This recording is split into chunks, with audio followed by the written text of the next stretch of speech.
Lo que les voy a comentar y lo que voy a hablar no es una estructura teórica solamente, no es un marco teórico de lo que está pasando y de lo que pudo haber estado estructurado desde hace mucho tiempo. Es básicamente lo que hoy todos estamos viviendo, visto desde otra manera. Es un testimonio en donde yo les voy a compartir todo aquello que tanto las universidades, algunas lamentablemente las pontificias, universidades católicas de nuestros países y otras universidades estatales lo conocen como los famosos posgrados de género o todo lo que tiene que ver las estructuras políticas de género. Es importante que sepamos de dónde parten, cómo fue estructurado y quiénes estaban detrás y con qué objetivo lo hicieron. Creo que para poder resumir todo esto y para que todos podamos compartir de una manera mucho más clara aquí hay tres poderes fundamentales. Un poder económico, que es el que mueve absolutamente todo. Un poder ideológico y político que tiene intereses, tanto eugenésicos como nazis y de gobierno global. Y un interés netamente ideológico hacia la nueva estructuración de unos nuevos procesos culturales y sociales. Mucho dinero de por medio, muchos intereses de poder de por medio, pero una propuesta que ha ido calando en nosotros de una manera asombrosa. Para empezar a hablar sobre la ideología de género, es importante saber dónde nace. Realmente la ideología de género nace primero de una corriente feminista. Eso sí es importante saberlo. Nace desde el momento en que los movimientos sufragistas del siglo XIX y del siglo XX empiezan a trabajar por algo fundamental, que era el derecho igualitario a la mujer y era la búsqueda de la participación de la mujer. Así nace. Nace desde lo que tiene que ver los primeros movimientos feministas. Dentro de estos primeros movimientos feministas vamos a ver qué se exige. Se exige la participación pública de la mujer, se exige el derecho al voto de la mujer, pero ahí es donde empieza a marcarse una búsqueda de un lineamiento político y de un lineamiento filosófico. Y así estos grupos feministas se empiezan a enmarcar con mucha fuerza dentro de lo que tiene que ver el feminismo liberal. Este feminismo es angloamericano y tiene raíces protestantes. Hace énfasis en el individuo e ignora la importancia de la familia-comunidad, es decir, la mujer y la mujer. El resto quedaba excluido, simplemente se buscaba introducir a la mujer dentro de todo el contexto político y social de la época. Fue muy fuerte la lucha y la campaña con respecto al tema del voto. Luego viene un feminismo socialista. Como este feminismo hablaba exclusivamente de la participación, del derecho al voto, de la participación social y ciudadana de la mujer, es decir, pasar de objeto a sujeto social, se vincula dentro de todo este proceso el socialismo. ¿Y cómo entra? Entra directamente desde el ámbito francés y alemán. Busca sobre todo reivindicar a la mujer desde lo social y utiliza a Engels, a Marx, socialistas muy conocidos de la época. Y así pasamos de la famosa lucha de clases entre ricos y pobres, empresarios y obreros, a la lucha entre el hombre y la mujer. Ahí es donde rompemos la relación familiar, la relación de pareja y empezamos a construir un enemigo al cual tenemos que vencer. Es decir, la mujer y el hombre enfrentados, como que a partir de eso íbamos a solucionar nuestros problemas.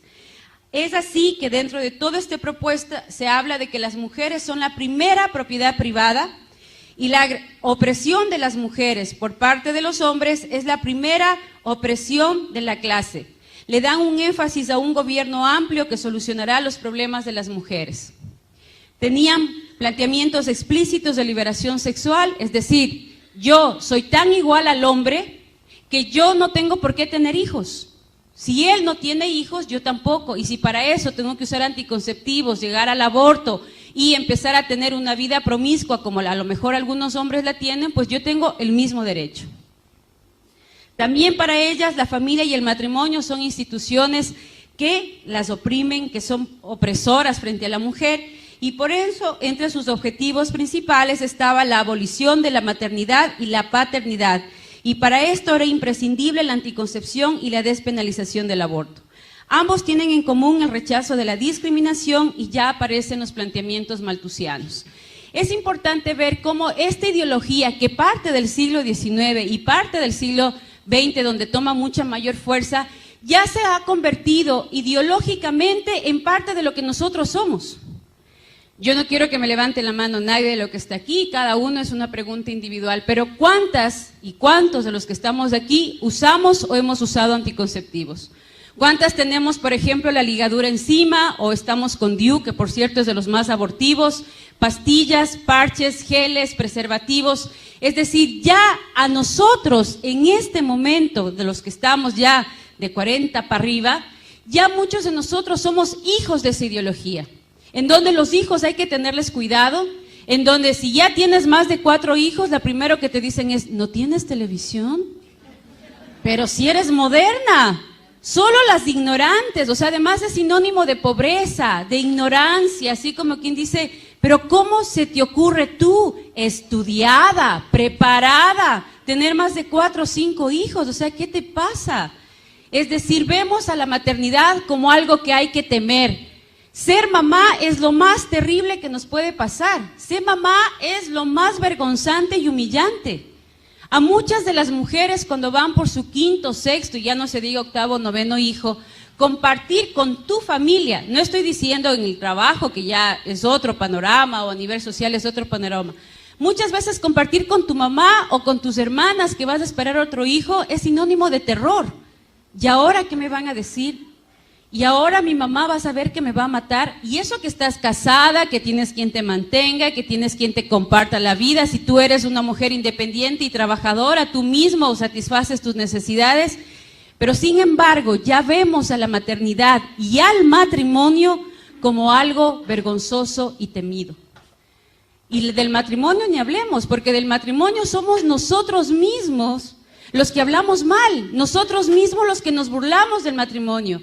Vemos una pareja que está saliendo en su auto, al menos en mi país sucede, que ves una pareja de novios saliendo en el auto y muchos dicen, pobrecitos, no saben a lo que se meten. O alguien te dice, me voy a casar, oh, mi sentido pésame, algo así como te vas a morir, ¿no? Y me acuerdo, mi mamá se muere de las iras cuando mi papá hace una broma y peor cuando yo la cuento, pero la cuento porque demuestra mucho lo que realmente pasa alrededor del matrimonio. Cuando le preguntan a mi papá, ¿y cuántos años están ustedes de casados? Él normalmente dice ya 45 años. Imagínate, si hubiera matado a alguien, ya estaría libre. Esto es pena perpetua.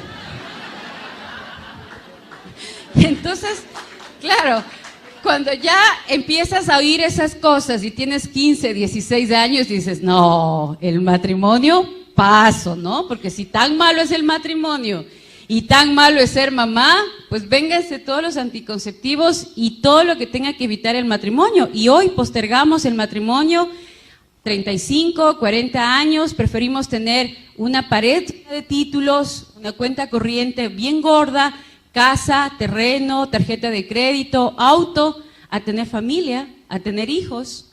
Y yo tengo muchas compañeras feministas de izquierda que tienen su pared forrada de posgrados, masterados, PhDs, tienen unos sueldos de 25, 30 mil dólares mensuales, porque eso es lo que aproximadamente paga una dirección de un proyecto de la ONU o de la OEA, y llegas a la casa y no tienes ni un perro quien te ladra. Envejeces sola. Y yo pienso que la soledad es de las peores cosas que nos pueden suceder. Yo, bueno, somos 3 hermanos, somos 3 con los que al menos si estoy enferma, ahora por ejemplo mi marido tuvo que salir de viaje también, estamos trabajando en una consultoría afuera, entonces tienes un papá al que le puedes llamar, oye papi, ayúdame con los chicos, mi hermano el menor todavía no está casado, oye gordo, anda a dormir con mis guaguas porque no va a haber nadie en la casa. ¿Se imaginan si fuéramos hijos únicos? ¿Qué es lo que ya pasa en Europa? Se muere el papá, se muere la mamá, él se queda solo. Un primo vive a miles de kilómetros del otro, estás enfermo, no tienes a nadie quien pedir que siquiera te pase un vaso de agua. La familia es en donde más tenemos que invertir y uno de los objetivos políticos y económicos es justamente eso. Europa creció económicamente en el tiempo en que la empresa era familiar y se construía la empresa desde lo familiar. Pero a nosotros nos dijeron que era más importante tener títulos antes que construir en la empresa familiar. Y a partir de eso, las economías europeas están totalmente destrozadas y están en manos ahora de Asia. Y en América Latina, muchas de las empresas familiares también están desapareciendo porque nuestros hijos, o nosotros como hijos, ya no queríamos ser parte de la empresa familiar. Le tenemos miedo a la familia como factor de crecimiento económico y factor de crecimiento social. Y eso es un cambio ideológico que parte desde estos movimientos. Hay un segundo movimiento que es el que ya cobró fuerza en los años 60 y es el que nos ha impulsado ahora a lo que estamos, que está marcada por la obra del Segundo Sexo de Simone de Beauvoir y por la ilusión femenina de Betty Friedan. Este movimiento tiene ideas marxistas, pero junto con el liberalismo sexual. Aquí es donde se impulsa muchísimo lo que era la anticoncepción. Estos factores produjeron la revolución intelectual, fueron el inconformismo de los jóvenes, se sentían oprimidos, se sentían que no tenían mucho espacio de participación.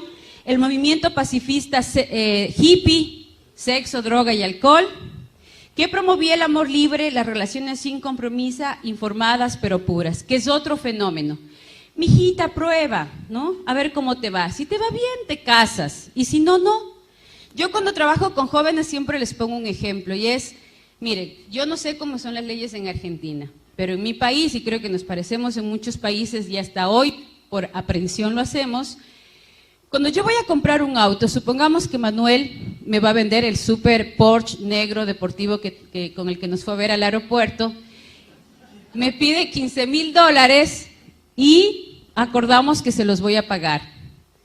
Pero yo antes de pagar esos $15,000 voy a ver que no tenga problemas a nivel judicial, a nivel legal, que tenga todos los permisos, que funcione, que tenga absolutamente mecánicamente todo bien, me aseguro de todo eso y ahí luego de asegurarme de todo eso firmo el contrato y ahí le doy los $15,000 a Manuel por su Porsche.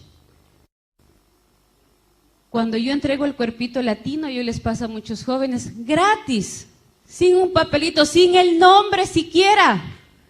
Me interesa más las cosas, los objetos, que yo como persona.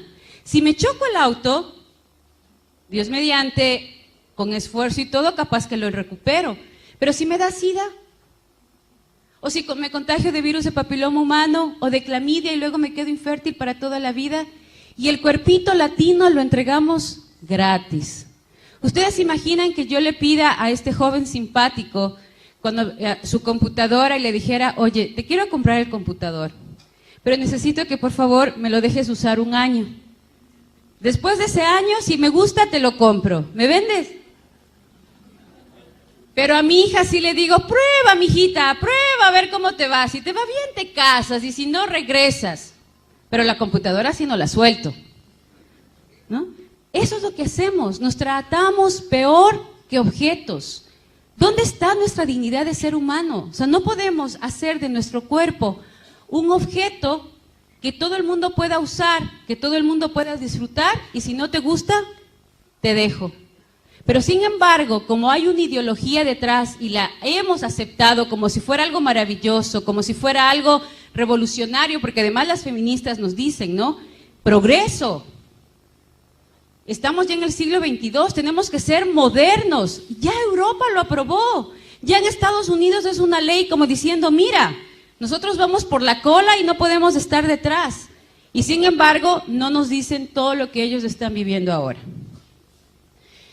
Pero hay un tercer feminismo, un feminismo revisionista que está apareciendo ahora en el siglo XXI, apareció ya a finales del siglo XX, y es un estudio y una reivindicación a partir de lo que se vivió en los otros feminismos. Este feminismo es nuevo, está apenas apareciendo.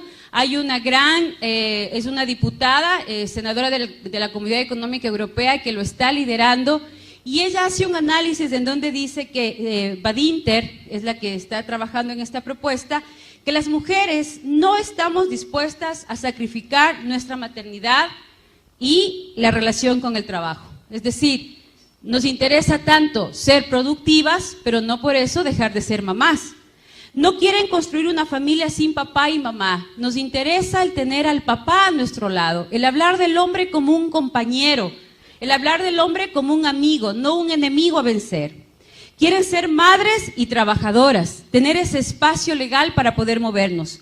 Exigen que los hombres no se desentiendan de su responsabilidad como padres, revalorizan las tareas que las mujeres hacen tradicionalmente, llegan a la conclusión que la liberación sexual de las mujeres habría beneficiado más a los hombres porque es a las mujeres a las que nos ponen aproximadamente 75 miligramos de levonorgestrel todos los días con el uso de anticonceptivos. Los anticonceptivos nos engordan, nos terminan los huesos, nos dañan la piel, se nos cae el pelo, aparte de que nos ponemos muy gorditas también, que es producto de este uso de hormonas. Y una cosa que muy pocos la denuncian a partir del uso de anticonceptivos es la primera causa de muerte de enfermedades cardiovasculares en América Latina con las mujeres es justamente por el uso y abuso de anticonceptivos. Somos la primera causa de muerte de las enfermedades cardiovasculares y está relacionada al uso de la anticoncepción, y ahí sí nadie dice nada, ahí sí nadie habla de la salud cardiovascular. Pero sin embargo sí hablamos de la salud sexual reproductiva, que es la que produce realmente nuestra enfermedad y nuestra muerte. Estiman que la mujer ha perdido su identidad femenina para asemejarse a los varones, produciéndose la peor de las alienaciones, ya vamos a hablar más adelante de esto, y buscan implicar al hombre en el logro de la igualdad real entre los dos sexos. En general, de una manera resumida, ¿qué promueve el feminismo? El progreso de las mujeres, es lo que todas estamos buscando. Cuando hablamos de políticas a favor de la mujer, cuando hablamos de proyectos a favor de la mujer, ¿qué buscamos? El progreso de la mujer. Para eso se han marcado 3 espacios: la lucha contra el patriarcado, la subordinación de la mujer y la igualdad entre hombre y mujer. Esos son los 3 paradigmas que enmarcan todas las propuestas legales en el continente. Si ustedes revisan todas las propuestas, nosotros elaborábamos las propuestas y las entregábamos al Consejo de la ONU previo a la elaboración del documento para el estudio de los encuentros tanto en el Cairo como en Beijing. Estos documentos siempre van a enfocar 3 problemáticas a raíz de un tema, y las problemáticas estaban centradas en estos 3 puntos.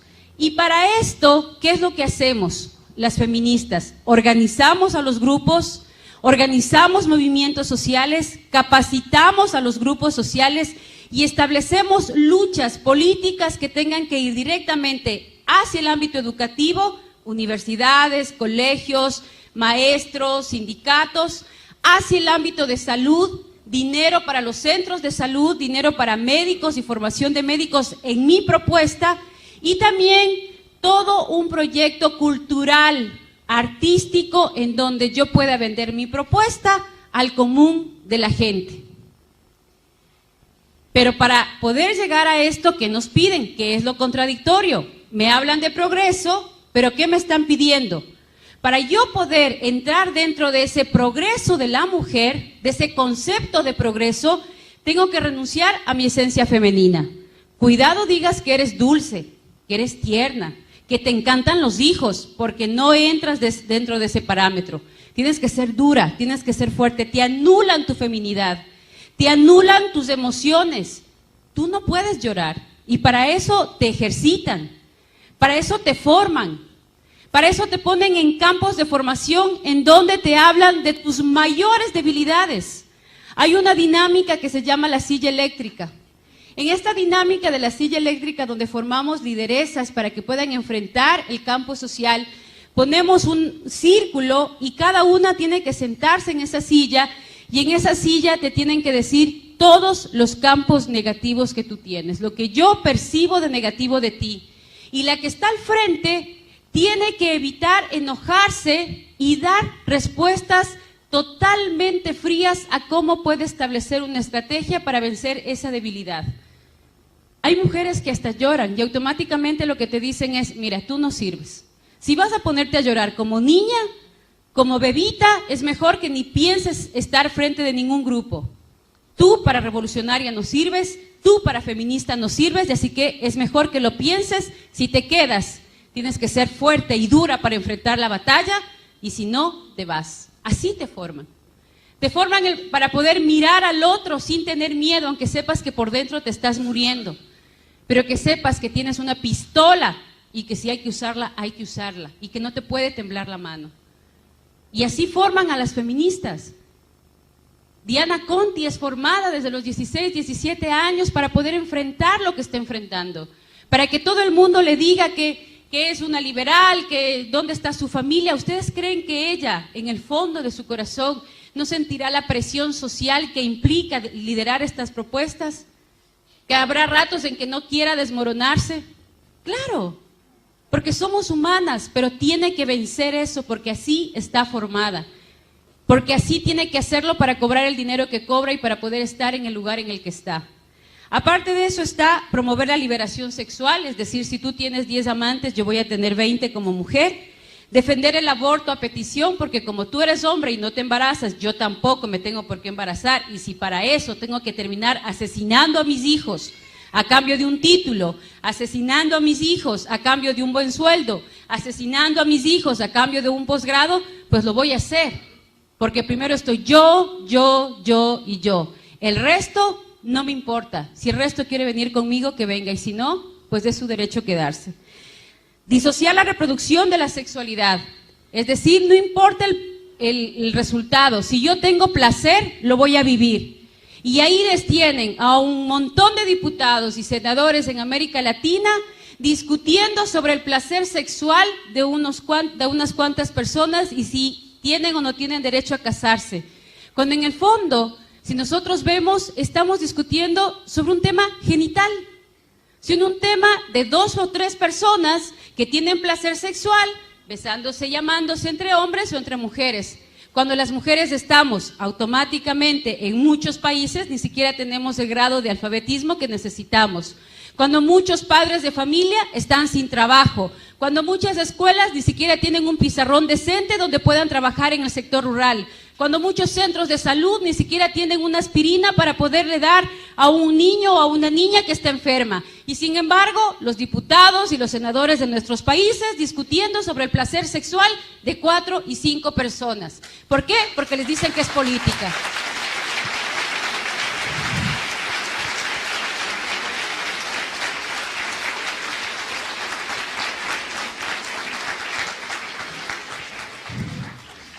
Además, es importante empezar a trabajar dentro de combatir la igualdad salarial, que ese es un punto. Siempre van a encontrar en las propuestas feministas puntos positivos que nos enganchan, pero que tienen con el paquete completo.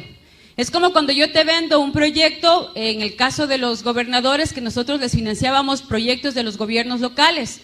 Le dábamos dinero para el alcantarillado, pero como eje transversal le poníamos género y salud sexual. Entonces el alcalde feliz empezaba a construir su puente y no se daba cuenta que dentro del convenio yo tenía la obligación de ir con mi equipo a capacitar a los maestros de las escuelas en el uso y abuso de anticonceptivos. Pero estaba el puente construido. Promover la promiscuidad sexual y el lesbianismo, porque es parte de las políticas de control natal. Ya van a ver que lo dice las Naciones Unidas clarito. La homosexualidad es parte del control natal para América Latina, un documento oficial de la ONU. Ingresar forzadamente al mercado laboral, es decir, y aquí hay muchas que lo hemos vivido, cuando vas a un sitio y te dicen, ¿en qué trabaja? Y como nos han lavado tanto el cerebro que ser mamá, estar en la casa es lo más denigrante, agachas la cabeza y dices, solo soy ama de casa. Solo soy ama de casa. O sea, por favor, ¿quién no ha estado en la casa y quién no ha estado con los hijos no sabe de lo que está hablando? Aquí habemos algunas que somos mamás y sabemos que desde medicina, psicología, economía y todo lo que se pueden imaginar, uno lo tiene que saber. ¿Cómo? Pides ayuda al Espíritu Santo, porque te viene la de 20 años con la crisis de que se peleó con el novio y no sabe qué hacer. Viene el de 14 años que resulta que el profesor de matemáticas le mandó un ejercicio de X sobre Y al cuadrado y que tiene que resultar pi y dices, Virgen Santa, ¿y qué será eso? Y viene la de tercer curso y te dice, mami, lo que pasa es que me mandaron a hacer un ensayo de lenguaje sobre el Quijote de la Mancha. Y tienes que pasar desde la psicología a la filosofía y las letras en un santiamén, porque además todos te quedan viendo así como diciendo, Mamá, la respuesta. Entonces, vamos de uno en uno y despacito, porque de lo contrario termino haciendo el deber de álgebra en lenguaje. Promover la agenda de género es otro de los puntos que nace del feminismo, porque las mujeres nos hablaron tan mal de los hombres y nos enseñaron a odiar tanto a los hombres que hoy terminamos en la cama de otra mujer, porque les tememos a los hombres. Y ahí también inicia la agenda de género, porque tengo tanto miedo de vincularme con un hombre, porque me han hablado tan mal de los hombres, que el amor entre mujeres dice que es más puro. ¿No? ¿Cuáles son las estrategias para esto? El primer canal que se utilizó en todos los grupos y a partir de las conferencias internacionales fue el punto como estrategia global, el control de natalidad como derecho humano. Fue el primer punto. ¿De dónde parte? Eso es importante saberlo.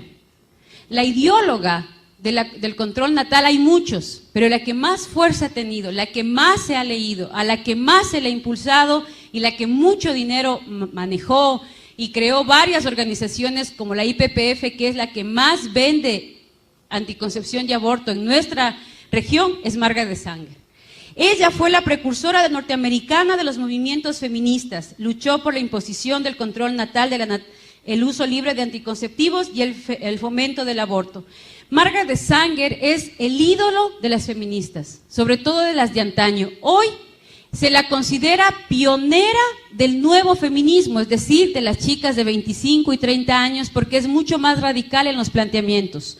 Fundó la organización la Liga Americana para el Control de Natalidad, hoy denominada IPPF, y en 1914 fundó el periódico La Mujer Rebelde, que se considera el hito comunicacional más importante de la mujer. El control de la natalidad como medio práctico de la política racista. Y dentro de todo esto se comenzó a manejar ya la imagen de la familia pobre, con muchos hijos, totalmente sufrida, acongojada, los niños sucios, botados, y la familia feliz con 2 hijos. Y empiezan a aparecer ya no las casas grandes, las casas pequeñas. Y hoy todo está construido sobre la base de esta política. Encontrar una casa, yo no sé cómo será acá, pero en mi país yo tengo 3 hijos. Encontrar ya una casa de 3, 4 dormitorios es más o menos una odisea. La mayoría de casas tienen 2 dormitorios, una cocina que tienes que entrar de lado porque de frente no cabes, una sala comedor que ya es una sola, porque ahora eso se llama estilo moderno, estilo americano, entonces son 4 sillas en medio de la sala, y un patio en donde el perro le puede dar ataque de esquizofrenia porque no resiste el tamaño del patio, ¿ya? Y ese es el modelo. Nuestro fallo, les voy a decir literalmente lo que estudian las mujeres y los hombres en los posgrados de género, porque este es un documento que se les entrega. Lo que pasa es que como lo vemos con otros ojos, literalmente lo he pasado. Nuestro fallo de segregar a los imbéciles, que normalmente para ella los latinos, ella los llama a los mexicanos, y los negros somos los imbéciles, quienes están aumentando y multiplicándose un peso muerto de basura humana, engendra impasiblemente la clase de los seres humanos que nunca deberían haber nacido. El control de la natalidad en sí mismo, denunciado a menudo como violación de la ley natural, no es nada más ni nada menos que la facilitación del proceso de deshacerse del indigno, de prevenir el nacimiento de defectuosos o de aquellos que lo serán. Margaret Sanger. El exterminio de la población negra. De 5 abortuarios en Estados Unidos y en España, 3 están en barrios de latinos y barrios de negros, al punto que hoy ellos se están organizando en Estados Unidos para denunciar el genocidio de los afros en Norteamérica. ¿Por qué? Porque dice que el enfoque educacional más exitoso para llegar al negro es a través de un llamamiento religioso. No queremos que nadie se entere de que queremos eliminar a la población negra, y el ministro religioso es el hombre que puede aclarar esa idea, si alguna vez se le ocurre al más rebelde de sus miembros. Entonces, por eso es que hay que buscar sacerdotes que defiendan el género, líderes religiosos que hablen de que no hay nada más bonito que ser homosexual y que no hay pecado en la homosexualidad. Entonces ya no es la líder de las Naciones Unidas. Ya no es la consultora del Fondo de Población de la ONU, es el sacerdote de la parroquia X, a quien ingenuamente, espero creer eso, ingenuamente se le ha lavado el cerebro y ahora sale él a decir, vengan, esta iglesia es abierta, aquí no hay problema el aborto, aquí no hay problema la anticoncepción, aquí no hay problema la homosexualidad, todo está bien visto a los ojos de Dios porque Dios lo permite todo. ¿Por qué? Porque es parte de la estrategia. Yo no soy la que tengo que decir, es la comunidad la que lo tiene que pedir y yo, buena gente, ONU, Fondo de Población, Banco Mundial, lo que hago es darle a la gente lo que quiere la gente, porque así de buena gente soy, ¿no? Y luego, deberíamos contratar a 3 o 4 ministros de color, preferiblemente con conocimientos del servicio social y con atrayentes personalidades. El acercamiento educativo más acertado a los negros está con una súplica religiosa. No quisiéramos que saliera de nuestra boca la frase de que deseamos exterminar a la población negra. Luego viene la esterilización de los débiles mentales, porque pobrecitos de esos niños con síndrome de Down no pueden nacer. Entonces nos hemos comido el cuento de tal manera que ahora mucha gente piensa, no, pues es que esa gente no puede nacer. Pues ella ya lo había pensado y nos lo vendió de la siguiente manera. El débil mental innegable debería, de hecho, no solamente ser reducido, sino además prevenido de propagar su clase. Debería llevarnos también a la mejora racial, el esterilizar incluso a esos débiles mentales que no entran necesariamente dentro de un grupo hereditario.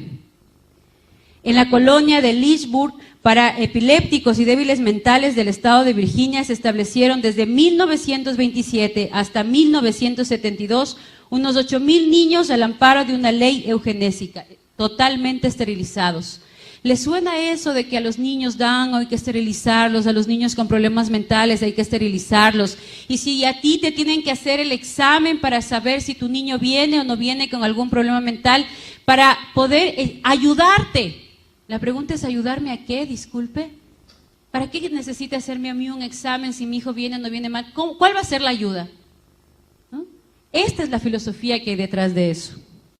La selección elitista de las clases acomodadas. Nuestra tarea está no solamente en prevenir la multiplicación de la mala estirpe, está también para preservar la estirpe bien dotada. Por el interés del progreso social o incluso por la permanencia de la civilización, las clases intelectuales deben tener más niños. Nuestro problema más acuciante es aumentar el índice de natalidad del superior y disminuir del inferior. Y muchos de nosotros nos hemos comido el cuento. Ahí están las pobres, llenas de hijos, no tienen que dar de comer a sus hijos y siguen pariendo como conejos. Deberían evitar que las pobres sigan teniendo hijos. Tanto pobre en la calle, tanto pobre en los mercados. Entonces hay que eliminar a los pobres. Entonces se necesita tener tarjeta de crédito, cuenta corriente, casa, auto y profesión para poder tener hijos. Igual a China. En China, si tú tienes dinero y puedes mantener, pagas el impuesto por cada hijo que tienes. Y si no, tienes la obligación de abortar, porque el gobierno te obliga a abortar porque los pobres no pueden tener hijos. Y vamos a tener que pedir autorización para el número de hijos que tenemos que tener. ¿Por qué? Porque hay una clase que tiene que prevalecer y otra que tiene que desaparecer. La destrucción de la familia y el matrimonio. La acción más misericordiosa que puede hacer una familia numerosa por uno de sus miembros más pequeños es matarle. La cama del matrimonio es la influencia más degenerativa en el orden social. No te cases, ¿para qué te vas a casar? Bueno, pues si te va mal te divorcias. Ninguna mujer tiene derecho legal de concebir a un niño sin un permiso para la maternidad. Y viene el anticristianismo. Fundamentalistas, curuchupas, comecirios, antiprogreso, homofóbicos. ¿De dónde nace? Los servicios de maternidad para las mujeres de los barrios miserables son perjudiciales para la sociedad y para la raza. La caridad no hace más que prolongar la miseria de los ineptos. Los resultados, de 5.9 en América Latina en 1950, a 2.5 en el 2000, a 2.1 en el año 2010 y el objetivo es llegar a 1.9 en el 2050. Hoy estamos ya en parte de los objetivos que ellos están cumpliendo. Llevamos 2.1, muchos de nuestros países como promedio. Nos hemos convencido de que a los hijos hay que tenerles miedo. Hay más tasas de divorcios que de matrimonios en la mayoría de nuestros países. Muchos de los chicos ya no optan por el matrimonio. Las relaciones, las uniones de parejas son más comunes que los matrimonios.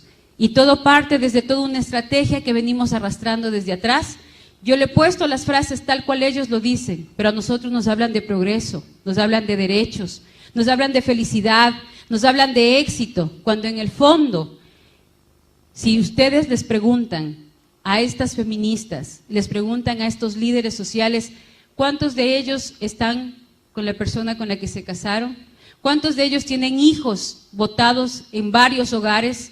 ¿Cuántos tienen hogares destrozados? Casi todos. Ustedes fíjense en un líder de izquierda, fíjense en una feminista y vea si realmente detrás de ella hay una estructura social y familiar que le sostiene. La mayoría de ellas no lo tienen. Y si la tienen es porque es un marido santo que aguanta todo. ¿Cuáles son sus canales? Aquí viene la estrategia. ¿Cómo funciona esto? A través de las conferencias que acaparan el 70% del trabajo de las Naciones Unidas. Esa es la estrategia.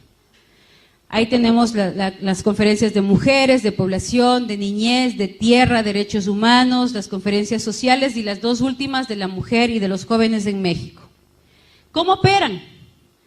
Las conferencias están diseñadas para llamar la atención sobre algo particular. Un ejemplo, el control de la población. Estamos tan poblados que nos estamos cayendo los unos a los otros porque ya no cabemos. Y uno se sube a un avión y ve unos campos maravillosos. Por cierto, Mendoza tiene unos paisajes espectaculares, unas montañas y unos campos, pero fascinantes. Y resulta que uno ve, sí, una población grande, sí, pero no están tan poblados que ya se están cayendo de los cerros. No, nadie, ¿no? Pero nos dicen no, control poblacional, ya estamos demasiados. Y producen documentos en consenso. He puesto en comillas en consenso, ¿por qué? Porque estos documentos los elaboramos un grupo de técnicos que trabajamos en las Naciones Unidas. Estos documentos reflejan verdaderamente la problemática que se va a trabajar. La problemática, por ejemplo, de violencia contra la mujer, la problemática de analfabetismo más alta que existe en América Latina y en África en relación hombre-mujer, es cierto. Se ponen las problemáticas reales, se hace un análisis de la problemática real. Y estos son los que tienen que definir las pautas para las acciones nacionales e internacionales. Es el documento base donde está el problema enfocado, pero tiene el marco de control natal. Problema, solución, control natal. ¿Cómo se llega a esa conclusión sin que yo ONU lo diga y lo diga la gente? Pues a través de las reuniones regionales. Estas reuniones son reuniones de avance, entre comillas. Son personal de la ONU quien redacta un borrador que se presenta a los delegados de los países en las precomisiones que se llevan a cabo en Nueva York. Este paquete que tiene que ver con el análisis de la problemática, baja a cada uno de los países. En esos países se lo traduce a la realidad nacional, a la realidad de Argentina. En función de esa realidad, la ONU, a través de sus técnicos, llama a diferentes ONGs que estén trabajando en relación a ese tema. Y ahí viene el punto, la presión. ¿Cómo logro la presión? A través de las organizaciones no gubernamentales que yo mismo como ONU autorizo para llegar a la cumbre. ¿Por qué? Porque las reuniones paralelas a la conferencia se focalizan en el trabajo de lobby. Yo llevo un grupo de jóvenes, de esos chicos guapos y simpáticos que están en la esquina, les cuento todo el drama, pobrecitas las mujeres, excluidas, sacrificadas, llenas de problemas, no tenemos participación, entonces tenemos que sacar adelante la participación. Ellos empiezan a dar una serie de ideas, una serie de propuestas, una serie de actividades, de estrategias, resultados, porque además tú le entregas las fichas que tienen que llenar. Ellos no llenan las fichas por sí mismos. Yo les entrego unas fichas con unos lineamientos y unas preguntas que ellos tienen que responder. Y el momento en que yo veo que, por ejemplo, una de estas simpáticas chicas dice, pero ¿por qué la ley del aborto? O sea, no tiene nada que ver el control natal contra el aborto. Yo automáticamente lo que le digo es, mira, después hablamos, te lo tengo que explicar. Lo que pasa es que ella no tiene muy claro el asunto, pero luego yo hablo con ella, pero ustedes sigan trabajando. Entonces, la anulo directamente. Cuando sale el documento no lo redactan ellos. Yo contrato una relatora, las famosas relatoras de mesa, que son las que ya están capacitadas por mí, las que ya recibieron absolutamente toda la información que yo necesitaba, recoge 4 o 5 planteamientos de ellos y lo traduce al lenguaje que la ONU quiere plantear como política internacional. Así funciona. Entonces, ahí viene el lobby. En el lobby, a los delegados, senadores, diputados, delegados del área ejecutiva de cada uno de los gobiernos, yo le digo, usted, como diputada que ha venido a la ONU, quiero darle a conocer el documento que trabajamos en su país hace exactamente 3 meses y lo trabajaron más de 100,000 jóvenes argentinos y estas son las conclusiones. Si usted no aprueba esas conclusiones, estará traicionando el sentir de las mujeres y de los jóvenes argentinos. Entonces, por favor, vote. Este es el pedido de los jóvenes en el país. Y el trabajo del lobby es convencerle al delegado de país de que su país es el que está pidiendo porque yo, ONU, he hecho todo el trabajo de las ONGs. Luego aparecen las voceras de los grupos de base y de las organizaciones internacionales con intereses económicos. Aparecen los proyectos, aparecen ya los proyectos. Entonces, ¿qué es lo que viene ahí? Aparecen las problemáticas, aparecen las temáticas, lo que se va a aprobar y, milagrosamente, aparecen las financieras. Yo tengo 20 millones de dólares para apoyar esa propuesta. Yo tengo 100 millones de dólares para trabajar con jóvenes en Colombia. Yo tengo 6 millones para hacer convenio con Ecuador. En el temática de mujer, yo te voy a dar para violencia de la mujer, te voy a dar 25 millones para el SIDA y empieza la repartición del pastel. Y como se empieza a generar un espacio de necesidad versus oferta, creen, en la problemática quedó a un lado y ahí se empieza la danza de los millones en función de los proyectos que se empiezan a ofertar, entre comillas, para cumplir el objetivo planteado en esa conferencia. ¿Cómo lo hacemos? Con oficinas permanentes en la ONU para ayudar el objetivo de la ONU, de la cumbre en la ONU. Si yo me doy cuenta que María de los Ángeles es una líder espectacular, que maneja muy bien el lenguaje, que tiene muy claro cómo distribuir los presupuestos, yo le digo, María de los Ángeles, quiero hacerte una propuesta desde la Secretaría del Senado. Tengo en este momento 25 millones de dólares para trabajar en la temática de mujer, que tú los puedes distribuir acorde a los diferentes programas que tienes. Yo tengo ya algunas ONGs que las he visto, que me gusta el trabajo que hacen, y tú ayúdame a seleccionar algunas otras más. Para esto yo te voy a mandar a ti a un curso de especialidad en Canadá o en Alemania o en Holanda o en Bélgica para que logres establecer políticas sociales mucho más claras con respecto a la temática que se va a aplicar. Te vamos a dar más o menos $2,000 mensuales, el posgrado es de aproximadamente 21 días, te pagamos el hotel, te pagamos el curso que cuesta $25,000 y luego de todo esto elaboramos juntas el proyecto y yo te entrego el dinero. ¿Estás de acuerdo, María de los Ángeles? Ya dudó, eso para mí ya es bastante como funcionaria de la ONU. Exfuncionaria, pero ahorita voy a hacer el papel de la funcionaria para que ustedes vean un poco cómo se manejan las cosas, ¿no? Ahí hay algunas ONGs que hay que conocerlas. Está Parenthood, la famosa IPPF, está el Comité Latinoamericano del Caribe para la Defensa de los Derechos de las Mujeres, el famoso CLADEM, Católicas por el Derecho a Decidir, que ya está en tendencia a desaparecer, porque inclusive la presidenta de las Católicas por el Derecho a Decidir, frente a un ecógrafo, no dudó de que ahí hay vida, y dijo claramente que con los avances científicos ya no se puede decir que no hay vida. Entonces, yo veo que ya el plan de la ONU, siempre van a ver el plan de la ONU, aparecen unas ONGs con fuerza, se les pone ahí al frente y todo, se van quemando y a las mismas aparecen con otro nombre, ¿no?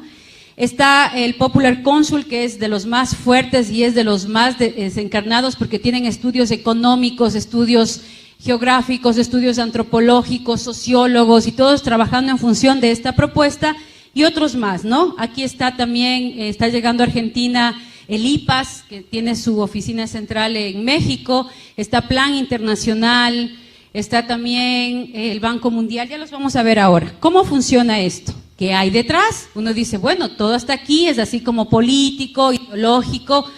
Detrás de todo esto realmente hay mucho dinero. Miren, ¿cómo funciona esto? Estas organizaciones internacionales que se han tomado las Naciones Unidas, la ONU realmente en el 42 nace desde una crisis social mundial muy fuerte, donde los derechos humanos prácticamente desaparecieron, donde se mataron a millones de personas a nombre de la limpieza de raza. En función de eso, nace las Naciones Unidas para precautelar esos derechos. Luego se dieron cuenta que trabajar en los derechos humanos sí deja dinero y que hay mucha gente que está dispuesta a donar dinero para poder impulsar el proyecto.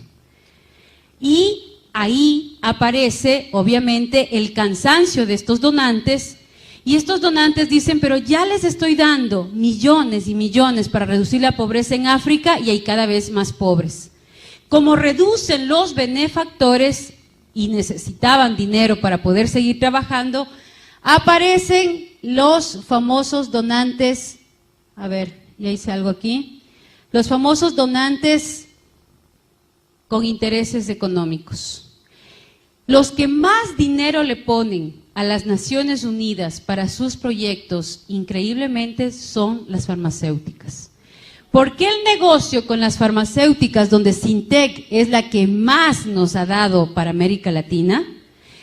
Es la que invierte para generar los proyectos de educación sexual como inversión para poder retribuir. ¿Dónde está el negocio? Yo te vendo los preservativos a 12 centavos desde la India. Vienen 4 millones de dólares. No crean que compramos 1 o 2, compramos, solo en Ecuador acabamos de comprar en enero 4,5 millones de dólares en anticonceptivos a Sintec. Sintec financia los encuentros, financia los lobbies, financia las ONGs, porque yo te entrego a ti a los 13, 14 años un preservativo, te regalo el preservativo, te enseño durante 4 o 5 años a través de los maestros que ganan miserables sueldos en nuestros países, que se los ha convertido en distribuidores de anticonceptivos. Son los únicos distribuidores de farmacéuticas que no ganan ni una regalía por lo que venden, los médicos igual, y se les entrega estos anticonceptivos y se les enseña a usar a nuestros hijos porque yo me estoy garantizando un fiel cliente por 35 y 40 años. Entonces, si yo traigo a 12 centavos y encima más negocio con algunos diputados para poner dispensadores de los preservativos obligatoriamente en los colegios, vamos a poner un colegio base de 1,500 jóvenes, te enseño cómo se usa, te pongo ahí y yo los vendo a 25 centavos. ¿Cuántos preservativos venderán en un dispensador de un colegio de 1,500 alumnos? Entonces, claro que es un negocio regalarte, claro que es un negocio educarte para que uses mis anticonceptivos, claro que es un negocio invertir. Entonces, yo invierto en los encuentros. Y luego de invertir en los encuentros, ¿cómo lavo el dinero? Lavo el dinero a través de las organizaciones internacionales para que yo desaparezca, te entrego a esta institución busca agencias internacionales de desarrollo social, de desarrollo en salud, como el USAID, como todo lo que tiene que ver los centros, la FDA también, y lo paso a las financieras para que puedan entrar a negociar, como la Organización Mundial de la Salud y el UNPA, y entrego los préstamos a través de los bancos internacionales. Entonces, yo no hago como país el convenio directamente con Sintec, sino que presento el proyecto al UNPA o las Naciones Unidas para que estas agencias depositen el dinero o hagan préstamos internacionales. Un ejemplo de eso. Si yo soy diputado, si yo soy alcalde o gobernador y hago un convenio con el Fondo de Población o hago un convenio con UNICEF, hago un convenio con el Banco Mundial para mejorar los centros de salud de Mendoza, el Banco Mundial, a través de estos organismos internacionales, me ofrece donarme $100 millones para construir, para arreglar, para comprar equipos a los centros de salud de Mendoza. Dentro del convenio está el eje transversal de salud sexual reproductiva, que incluye la consejería gratuita a adolescentes para que los adolescentes sin permiso de sus padres usen anticonceptivos, para que se trabaje en género, es decir, capacitar a los maestros y a los médicos en atención a personas homosexuales, y todo lo que tiene que ver con la entrega de anticonceptivos y esterilización a las mujeres y a los chicos, a los hombres en Mendoza. Entonces, espectacular, pero hay un eje transversal que de esos 100 millones, 1 millón, 2 millones, 3 millones será destinado para mi proyecto. ¿Quién va a manejar ese proyecto? Entonces yo le digo, señor gobernador, no se preocupe. Primero lo invito a cenar en un local muy bonito, y aquí uno ve el sticker de la ONU y te abren las puertas por todo lado. Nadie puede entrar, pero si le dice, soy funcionaria de la ONU, siga por favor. Le llamo de la ONU para hablar con el gobernador, claro, siga por favor. Los llevo a cenar, porque para eso tú ganas un sueldo, pero te entregan una tarjeta de crédito de aproximadamente $20,000, para que tú como funcionaria puedas invitar a diputados, puedas invitar a gobernadores, a gobiernos locales, a cenas, a teatros, a lugares, a posgrados, a viajes, y así poderle inmiscuir en la propuesta.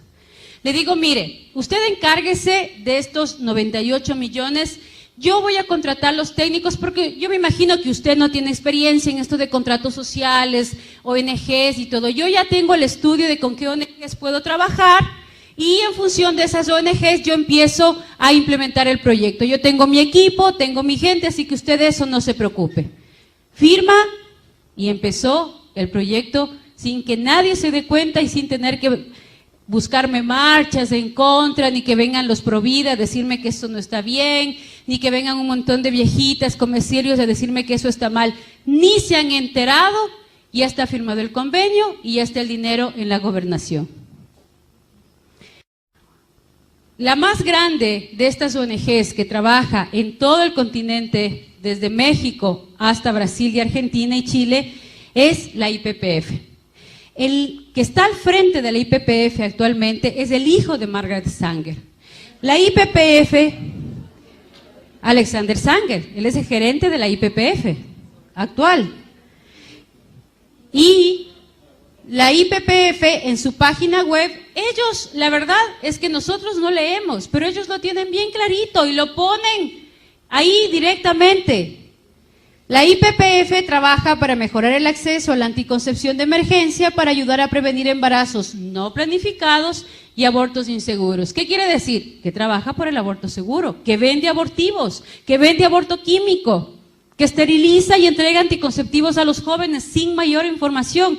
Y aquí ustedes no ven absolutamente en ninguna parte de la página, en ninguna parte, lo que tiene que ver con el peligro de las enfermedades de transmisión sexual de nuestros hijos. Yo lo único que hago es vender un negocio. Entonces, imagínense qué negocio. Te entrego anticonceptivos. Como sé que no existe sexo seguro, tienes dos opciones: o te embarazas o te enfermas. Si te embarazas, te vendo el aborto.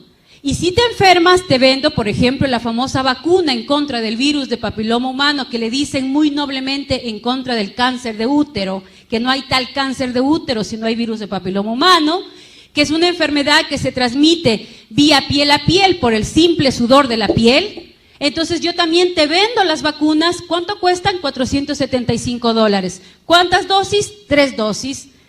¿Cuánto cuestan los retrovirales para el SIDA? En Brasil se los produce a $170, $180 y nos lo venden en nuestro continente entre $800 y $1,000. Un negocio redondo. Y para completar el negocio, yo también te vendo las máquinas a través del IPA para todos los procedimientos abortivos, y no conforme con eso, hoy me he inventado un tubo para extraer el bebé de 8 a 10 semanas, venderlo completo. Entren a las páginas web y pongan compro y vendo bebés abortados, y mientras más completo está, más caro te pagan las mismas farmacéuticas para dos cosas: investigación con bebés muertos o elaboración de geles, de cremas y de shampoos con el colágeno de nuestros propios hijos. Ese es el negocio macabro que hay detrás. Entonces, vamos a ver qué de las conferencias y cuánto dinero ya está implementado. En la conferencia del Cairo del 94 ya se habló del aborto como un derecho y muchos países lo aceptaron.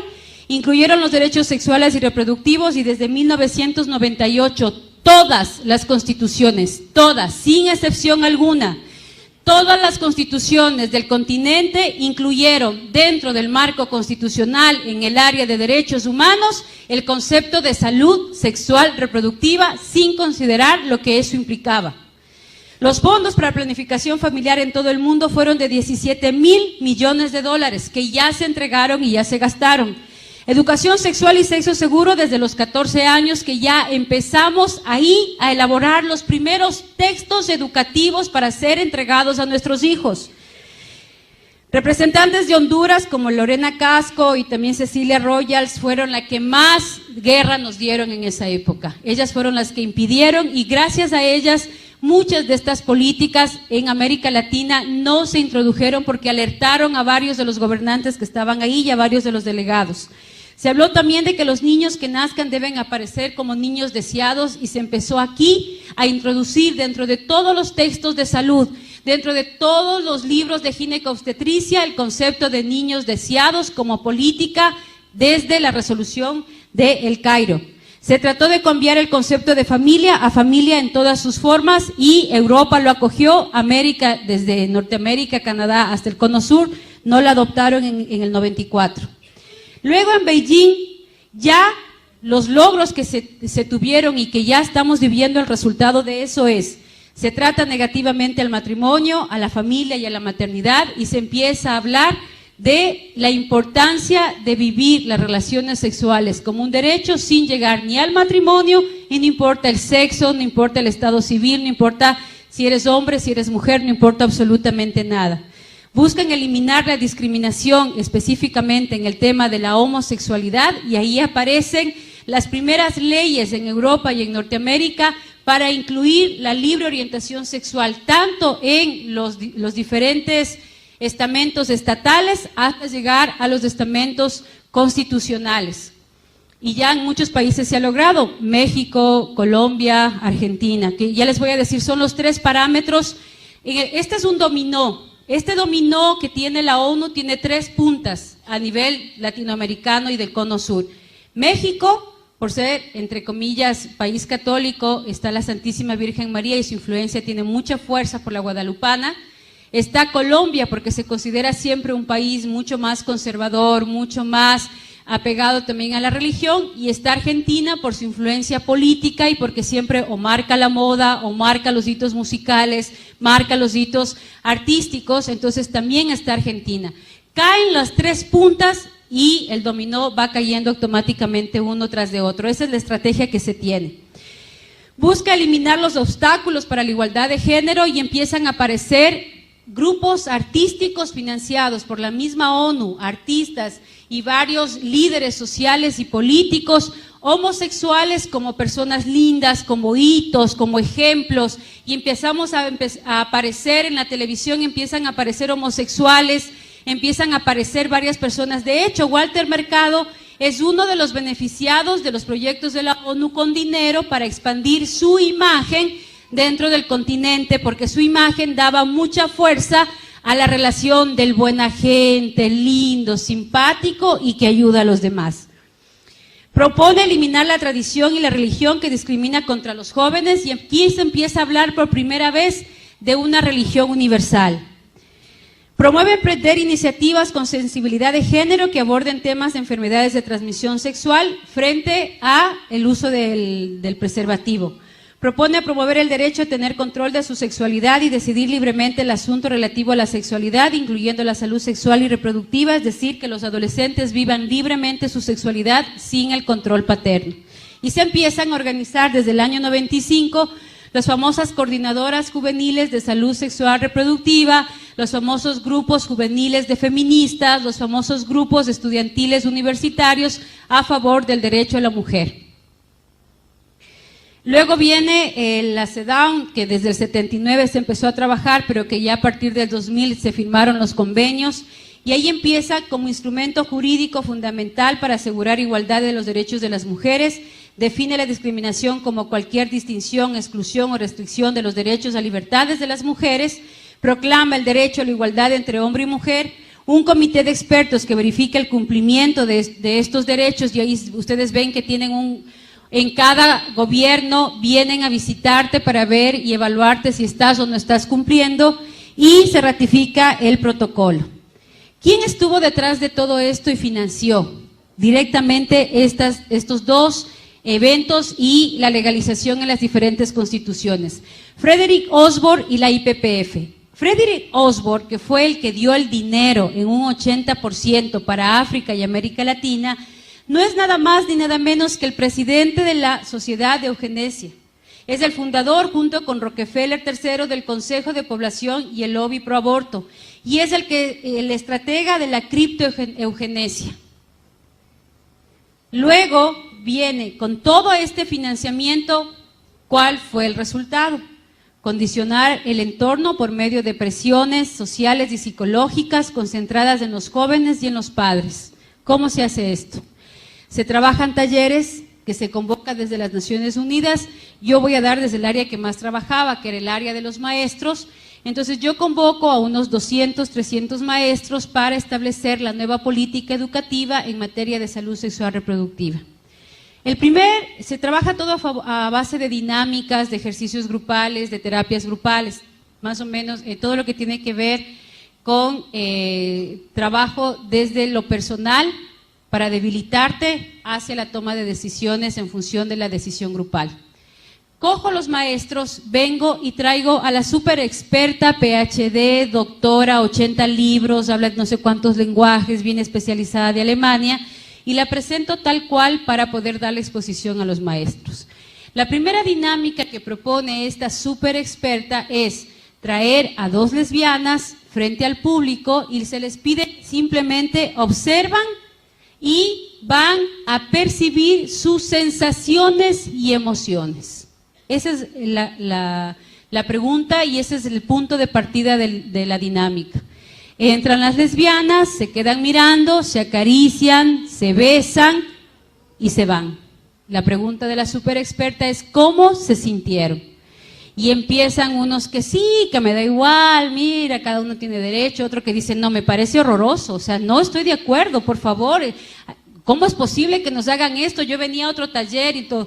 A todos los que protestaron les digo, por favor, levanten la mano quienes no están de acuerdo o no les pareció bien o se sintieron mal o se incomodaron con esta dinámica. Levantan la mano, gracias, bajen la mano por favor y les digo, ustedes deberían ir al psicólogo. Tienen un problema moral. Ustedes tienen todavía problemas de carácter interno que resolver porque están influenciados por cuestiones religiosas, de derecha, y todo lo que ustedes piensan va a evitar el desarrollo de nuestros países. En el evento van a haber muchas cosas de este tipo, por lo tanto decidan si se quedan o se van. Yo les puedo recomendar tomar un taller de gestáltica que les permita vivir su sexualidad, porque a lo mejor lo que tienen es una sexualidad reprimida, porque el 50% de varones ya ha tenido tendencias homosexuales y el 30% de mujeres también las vive todos los días. Eso lo dice el estudio hecho en X, Y, Z, y por lo tanto ustedes están dentro de ese marco. Agachan la mayoría la cabeza, hay 2 que 3 valientes que se mantienen y pelean, pero el resto mutis. ¿Por qué? Porque lo dice la súper experta. Y así es como empiezan a trabajar. Todo esto se introduce el control natal y eso ya lo hemos visto, ¿no? Luego viene la Fundación Rockefeller, que empieza a trabajar y empieza a financiar a través de estas organizaciones. ¿Y cuáles son los logros? Se ha establecido políticas de esterilización de enfermos degenerados, la mujer como pieza clave de la nueva humanidad, la iglesia principal enemiga del progreso humano y la revolución sexual. Hasta ahí el primer paso. ¿Están en todos nuestros países estos pasos? Sí. Viene el segundo paso. El segundo paso de la política global está la agenda de género, es decir, redefinir la igualdad. Si yo ya te logré convencer que vivas como prostituto o como prostituta, uses mis productos y aparte de eso te conviertas en asesino de tus propios hijos y tú sales a la calle diciendo que es un derecho matar a los hijos, que es un derecho prostituirte y usar tu sexualidad peor que un animalito. Si ya te convencí de eso, ahora sí, ya te puedo convencer de lo que pensé que nunca te podía convencer. Y es de cambiar el concepto de igualdad social a igualdad biológica. Los hombres y mujeres se hacen, no nacen. Todos por todas.